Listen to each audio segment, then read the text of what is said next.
सहाय्यक महसूल अधिकाऱ्यांना मारहाण करणाऱ्यावर कठोर कारवाई करा. मूलनिवासी कर्मचारी महासंघाचे जिल्हा अधिकाऱ्यांना निवेदन. धुळे तालुका तहसील कार्यालयातील सहाय्यक महसूल अधिकारी सुरेश पाईकराव कार्यालयात शासकीय काम करत असताना कार्यालयात येऊन 4 ते 5 इसमांनी सहाय्यक महसूल अधिकारी सुरेश पाईकराव यांना शिवराळ भाषेत शिवीगाळ करून त्यांना बेदम मारहाण केली.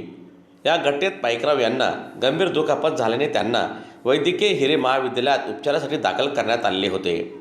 सदरील घटना अत्यंत गंभीर स्वरूपाची असून मारहाण करणाऱ्यांना तात्काळ अटक करून त्यांच्यावर कठोर कारवाई करण्यात यावी अशी मागणी धुळे जिल्हा मूलनिवासी कर्मचारी कल्याण महासंघाने आज केलेली असून त्या संदर्भात धुळे जिल्हा अधिकाऱ्यांना निवेदन देण्यात आले. शिवाय मारहाण करणाऱ्यांच्या निषेधार्थ धुळे जिल्हाधिकारी कार्यालयासमोर निदर्शनही करण्यात आले. यावेळी निवेदन देण्यासाठी मूलनिवासी कर्मचारी कल्याण महासंघाचे रवींद्र मोरे, नरेंद्र खैरनार, प्राध्यापक मोहन मोरे, राहुल पाटील, प्राध्यापक निकुंभ सर, रोहन मोरे, दीपक जाधव आदी उपस्थित होते. मोहन मोरे मूलनिवासी संघाचा प्रसिद्धी प्रमुख आहे.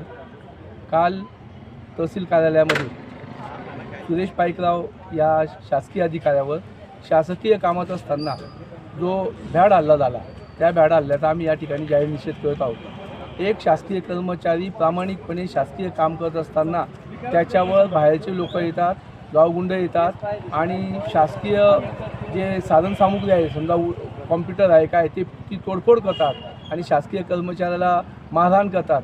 तर यापुढे शासकीय कर्मचाऱ्याला काम करत असताना काहीतरी सपोर्ट असला पाहिजे.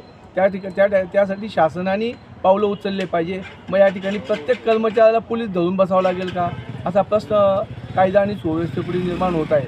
आज ही घटना घडून जवळपास 24-48 तास होत आले तरी देखील अजून मुख्य आरोपी या ठिकाणी सापडलेला नाही.